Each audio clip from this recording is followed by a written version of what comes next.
Inggris tutup kedutaan di Korea Utara dan ungsikan diplomat. Ada apa?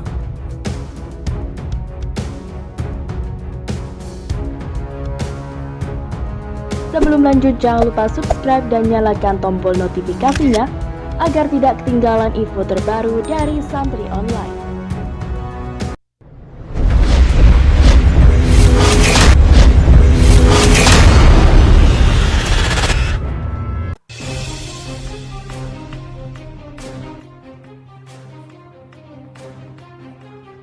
Inggris menutup kedutaannya di Korea Utara, bahkan mengungsikan diplomatnya dari negara yang dipimpin Kim Jong-un itu dengan segera.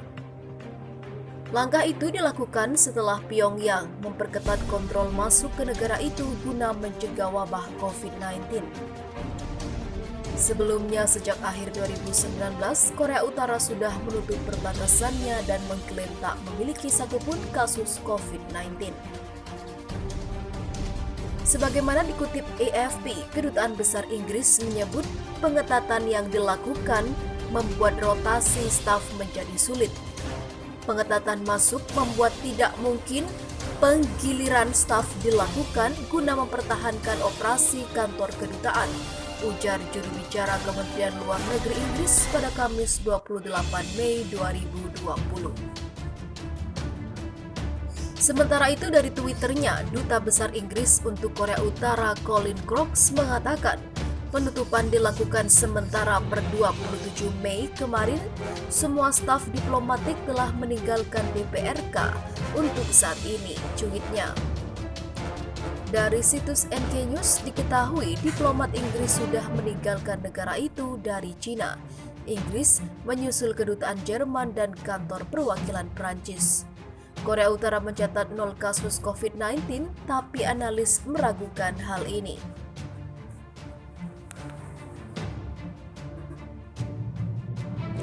Sementara itu, Inggris menjaga hubungan diplomatik dengan Korea Utara dan akan berusaha untuk membangun kembali kehadiran di Pyongyang segera mungkin, katanya dalam pernyataan. Mengutip sumber yang tidak disebutkan namanya, NK News yang berbasis di Seoul dan memantau Korea Utara melaporkan bahwa para diplomat Inggris melintasi perbatasan menuju Cina melalui darat karena pemerintah Korea Utara belum mengizinkan adanya penerbangan. Korea Utara diketahui belum melaporkan adanya kasus infeksi COVID-19, tetapi negara itu melarang hampir semua perjalanan lintas batas dan membuat warga asing menghabiskan waktu berminggu-minggu di karantina. Pada Maret 2020, beberapa negara termasuk Jerman dan Prancis menarik perwakilan mereka dari Korea Utara dan menutup misi mereka di sana.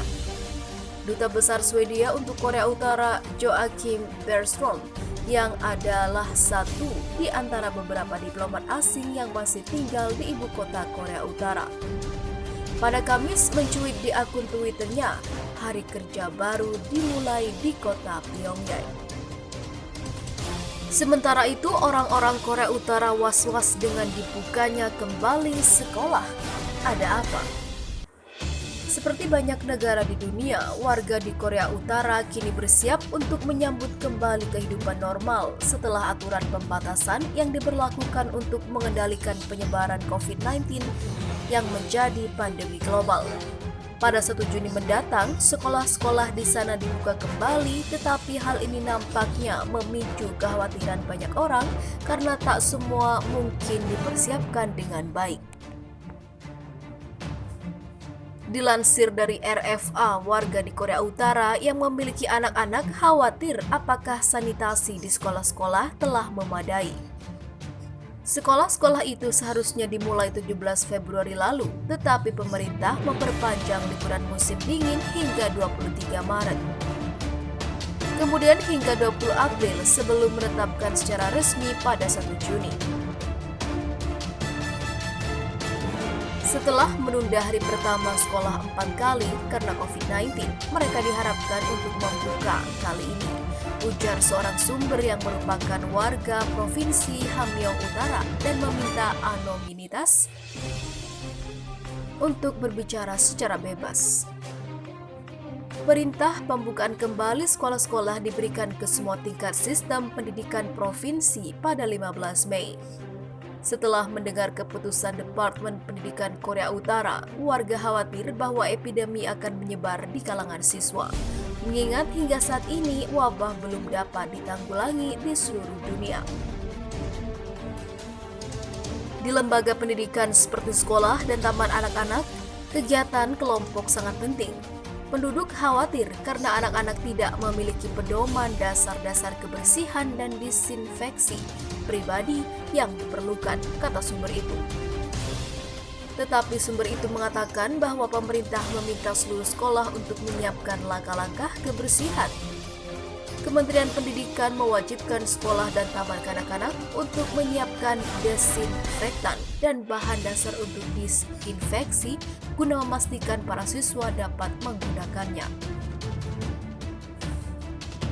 Namun tak ada peralatan yang diberikan atau dengan kata lain sekolah-sekolah harus menyediakan secara mandiri. Sumber lain yang meminta anonimitas dari Provinsi Ryanggang mengatakan taman kanak-kanak dan sekolah di sana juga telah diperintahkan untuk mulai pada Juni.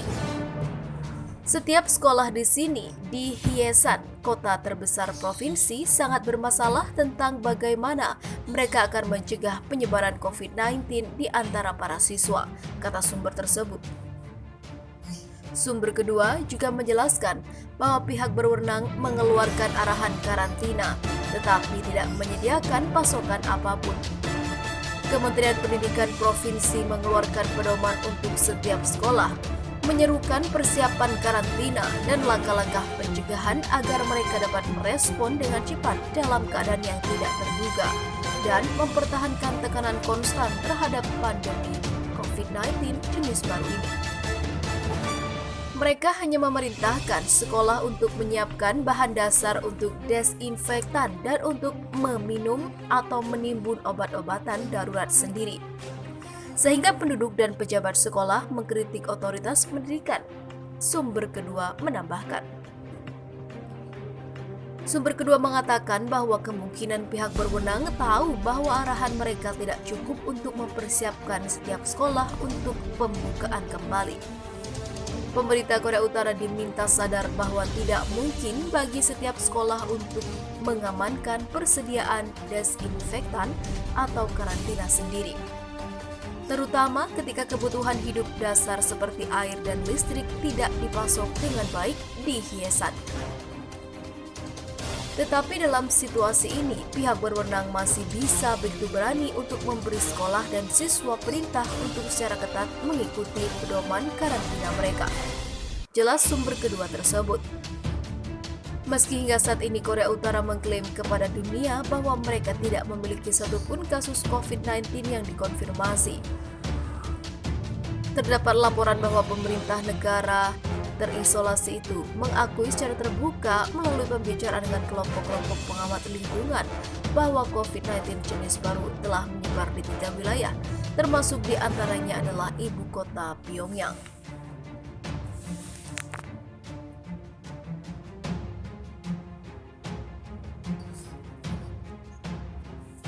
Sementara itu, pihak berwenang Korea Utara mengatakan kepada warga bahwa sebenarnya ada kasus COVID-19 di negara itu pada awal Maret. Para pejabat itu mengungkapkannya dalam ceramah umum. Pernyataan ini berbeda dengan klaim resmi Pyongyang yang menyebut belum ada kasus COVID-19 di Korea Utara. Pembicara tersebut mengatakannya kepada organisasi dan kelompok pengamat lingkungan. Mereka menyebut sebenarnya ada kasus COVID-19 di negara itu, tapi tidak mengungkapkan berapa jumlahnya, kata Radio Free Asia. Radio tersebut mengutip perkataan dua sumber, satu di Pyongyang dan satu di Provinsi Ryanggang. Para pembicara itu berujar kasus COVID-19 dikonfirmasi ada di Pyongyang, Provinsi Hwanghae Selatan, dan Provinsi Hamgyong Utara. Hamgyong Utara berada di wilayah timur laut negara itu, sedangkan Hwanghae Selatan terletak di barat daya. Dilansir dari Reuters, Pyongyang sebelumnya telah memperkuat pemeriksaan perbatasan dan memerintahkan pendatang asing dari negara-negara terdampak COVID-19 untuk menjalani karantina selama 30 hari. Di saat yang bersamaan, mereka juga menerbangkan lusinan diplomat keluar dari negara itu pada awal Maret. Otoritas Korea Utara melihat apakah masih ada ruang bagi penyakit menular untuk masuk sejalan dengan blokade lengkap perbatasan, wilayah udara dan perairan hingga pandemi virus global terkendali. Pernyataan itu dikemukakan oleh media pemerintah KCNA pada Sabtu lalu. Sebelumnya pada awal Maret, pejabat kesehatan senior di Korea Utara bersikukuh negaranya bebas dari wabah tersebut, meski sejumlah kalangan meragukannya. Pak Myung-soo, Direktur Departemen Anti Epidemi di Markas Pusat Darurat Anti Epidemi, menyatakan kebijakan yang mereka lakukan membuahkan hasil. Tidak ada seorang pun yang terinfeksi dengan pandemi COVID-19 jenis baru di negara kami sejauh ini, kata Pak dilansir AFP. Klaim itu diragukan oleh Komandan Pasukan Amerika Serikat di Korea Selatan, Jenderal Robert Abrams. Itu adalah klaim mustahil berdasarkan semua intel yang kami lihat, katanya. Kami tidak akan mengungkapkan sumber dan metode kami, tapi klaim nol COVID-19 itu tidak benar. Berapa banyaknya saya tidak akan beritahu, ujarnya pada Kamis.